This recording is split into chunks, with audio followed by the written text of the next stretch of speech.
It begins with a smell. Not the kind that fades after opening a window, not the kind a bar of soap could wash away. This was the kind of smell that carried weight, clung to walls, and made visitors cough before they even crossed the threshold. Yet for her, it was not an odor at all. It was memory. It was presence.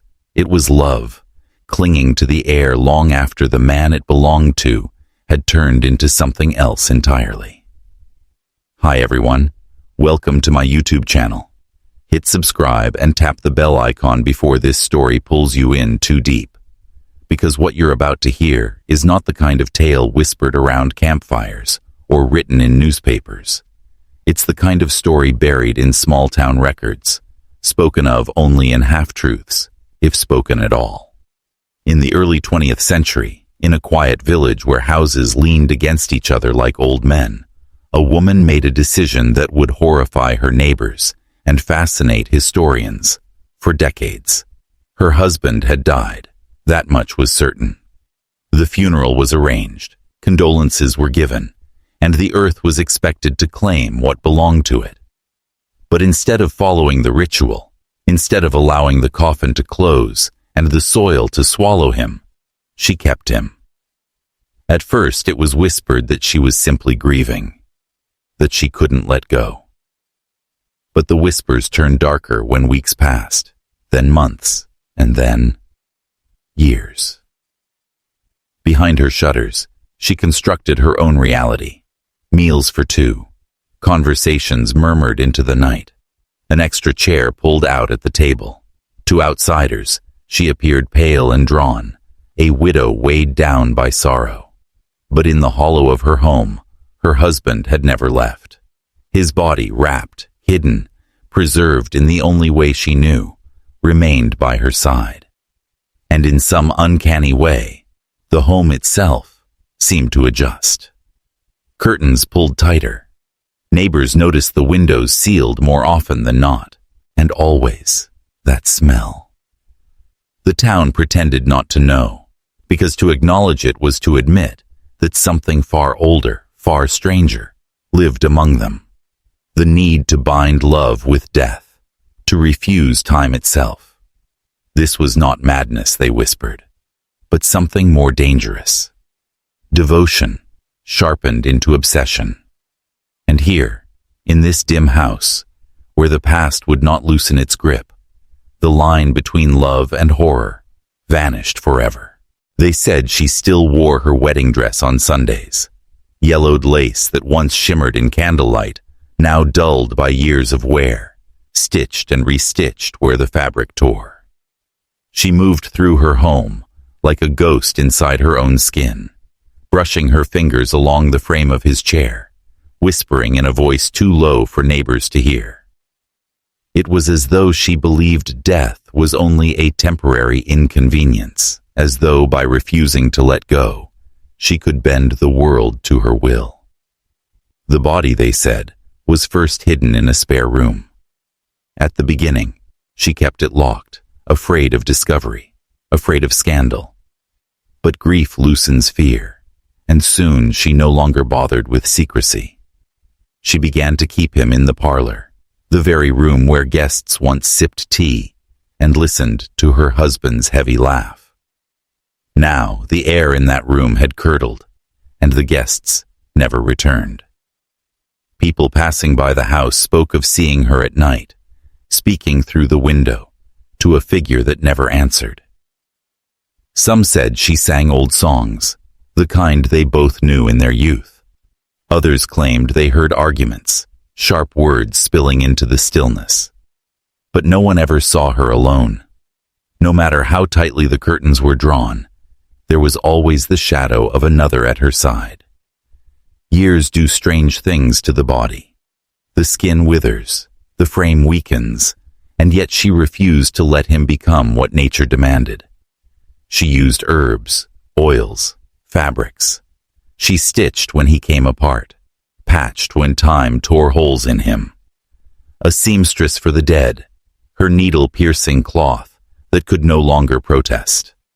Every stitch was a refusal, Every repair a declaration. He is still mine. The townsfolk knew. They always knew. But silence was easier than confrontation. To accuse her would mean dragging her secret into the daylight, forcing them all to admit that in their midst was something grotesque, something that mocked every prayer they had whispered over their own dead. So they kept their distance, crossing the street when they passed her gate, pretending they didn't see the faint movement of curtains or catch the smell that seeped into the soil around her house. And yet, every child in town was warned. Do not linger near her home. Because behind those walls, love had twisted into something unholy, and death itself had been denied. Time is a patient sculptor. It reshapes the living and erases the dead. But inside her shuttered home, time itself seemed to falter. Neighbors swore that when they glimpsed him through the glass, on the rare nights she forgot to draw the curtains, he did not look like a corpse at all. Instead, he seemed frozen, as though captured in an old photograph, his face rigid and waxen, his hands folded neatly, as if waiting for a prayer. But this was no miracle. It was her work. She studied ancient remedies whispered in her family, borrowed techniques from old midwives and grave tenders. Some claimed she even visited the undertaker at night, asking questions no widow should ever ask. How long the skin holds, how to slow the inevitable. She bought oils, powders, strange solutions that left stains on her hands and a permanent sting in the air around her. What she built was not preservation, but defiance. The body became an object of ritual. Each morning she wiped his face with cloth, muttering to him as though he might complain about the weather. At night, she lit candles, circling his chair with a reverence that looked like worship. And if the flame flickered strangely, if shadows stretched in ways they shouldn't, she took it as a sign. He was still with her. The townsfolk's fear deepened with every passing year. When the children grew older, they whispered among themselves that the house was cursed, that her husband's ghost wandered the halls with her, bound by her refusal to release him. Some even claimed to see him, not his body, but his shadow moving independently, pacing behind the curtains long after she had gone to sleep. Whether these were tricks of light or the fevered imaginations of frightened youth, no one could say. But the house seemed to breathe, as though it had absorbed her obsession into its very walls.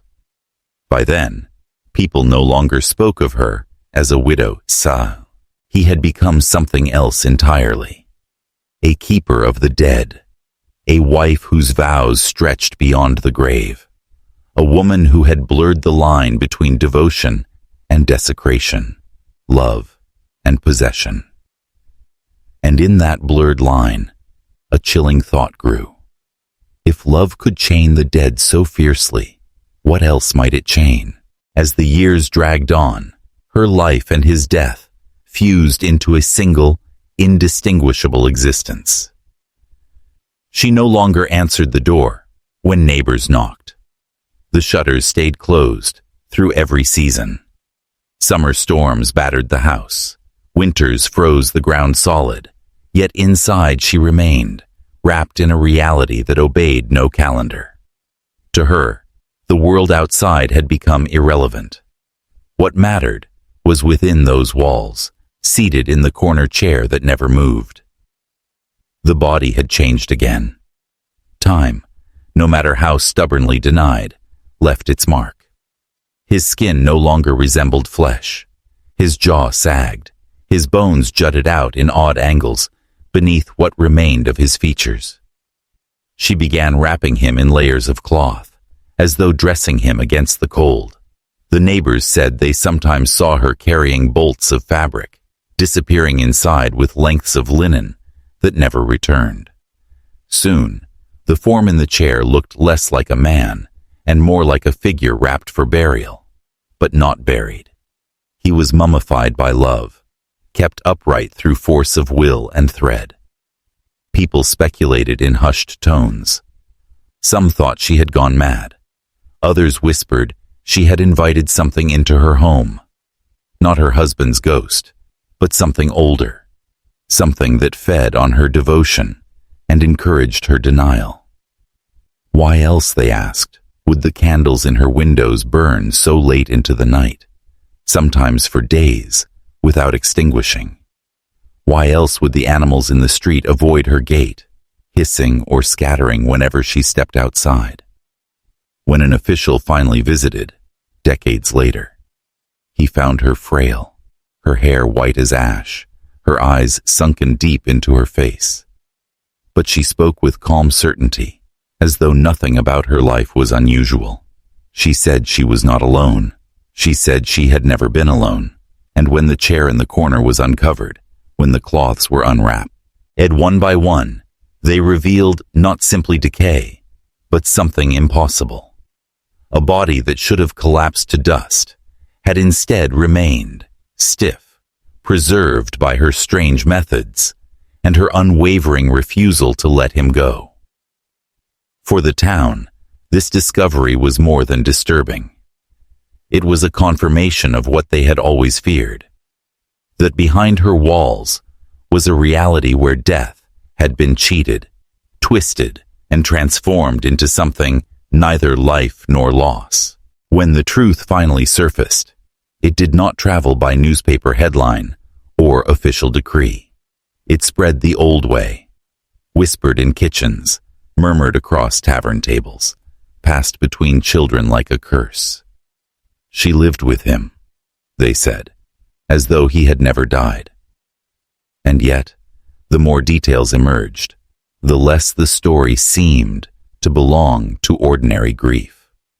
It felt older, stranger, as though it were not merely about one woman's refusal to bury her husband, but about some secret pact between the living and the dead. The authorities tried to make sense of it. They spoke of mental illness, of isolation, of the dangerous edges of mourning. Doctors insisted her mind had fractured the day she lost him, leaving her trapped in the moment of his final breath. Priests declared her a sinner, a blasphemer against God's natural order. But the neighbors knew better. They said she had kept him because she could, because something in that house had allowed it, a place where time could bend and grief could take on flesh. Children who grew up near her house never forgot what they saw. The faint shadow of a man swaying slightly in the parlor. The sound of two voices murmuring when she was alone. One boy, who later became a grown man, swore that on a winter night he passed her window and saw her husband's head turn toward him. He never walked that street again. Another claimed he saw her carrying her husband's hand, wrapped in cloth, pressed against her cheek as though it still warmed her skin. Whether these memories were truth or imagination, they stayed with them all their lives. She herself left no confession. When asked why, she only smiled faintly and said, "We made vows, till death do us part, and even then, not quite." To her, death was not an ending, but an inconvenience, something she could outlast if her devotion was strong enough. And in a way, she had. For while every Otin, her grave in town, surrendered its dead to silence, her house had remained filled with a voice, a presence, a body that refused to vanish. By the time she herself passed away, her story had already transformed into legend. Not the kind written in books, but the kind spoken in lowered voices, warning that love, unchecked, can curdle into something unrecognizable. Her death did not end the story. It magnified it. When her body was discovered, lying in the same house she had refused to leave for decades, the locals expected emptiness. They thought they would find nothing but dust and silence. But what greeted them was a room that felt alive with memory, as though the air itself had thickened with all the years of whispered conversations, candle smoke, and unbroken rituals. The chair still stood in its corner. The body Tian, her husband, remained within it, a grotesque monument to her devotion. Wrapped in layers of cloth, stitched and patched, he resembled less a corpse than a figure out of some ancient tomb, a relic preserved not by science, but by sheer will. Even the officials sent to remove him hesitated, circling the chair like priests before an altar. Some swore that when they touched him, the fabric gave off warmth, as though something within resisted their intrusion. What unsettled them more was what they found in the house itself. Shelves lined with bottles of oils and strange powders, handwritten notes about preservation, margins scrawled with prayers and warnings. Photographs turned backward in their frames, letters that spoke not of loss, but of daily routines, written in her hand and addressed to him, as though he were still alive to read them.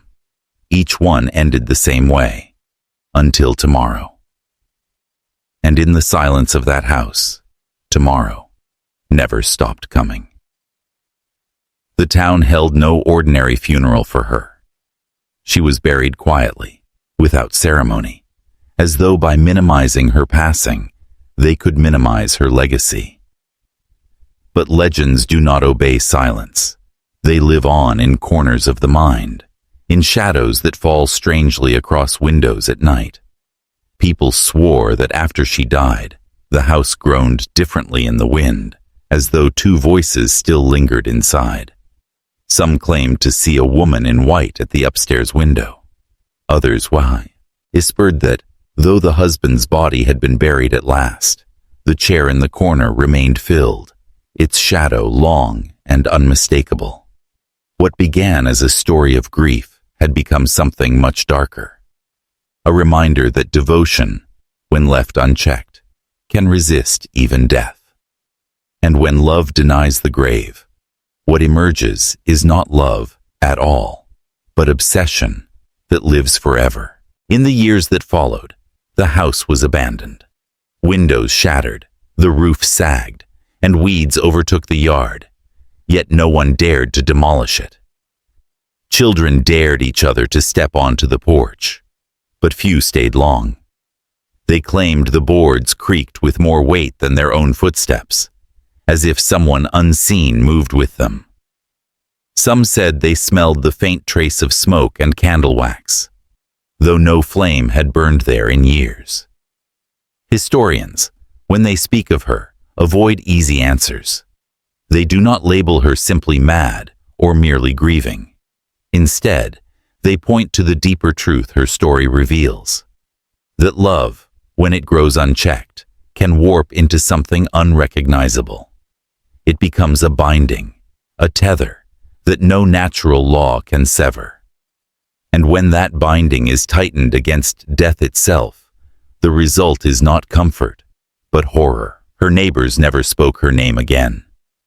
It was erased from records, buried beneath silence, and yet the memory persisted, traveling farther with each telling. For some, it was a cautionary tale about obsession. For others, it was proof of a world beyond ordinary comprehension, where devotion could hold a body upright for decades. But for those who once lived beside her, the story was simpler. She had lived with her husband long after he had gone, and the house had been a tomb dressed up as a home. To this day, the legend is retold in fragments. A woman in a wedding dress, a shadow in the window, a body that refused to decay. And whether or not all the details are true, the unease it brings is undeniable.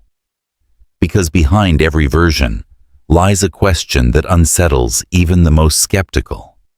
What would we do, faced with a loss so unbearable, if love offered us the chance to keep what should be gone? For her, the answer was clear. She did not bury him. She did not let him go. And in that refusal, she created a story that her town, her neighbors, and even history itself could never look away from.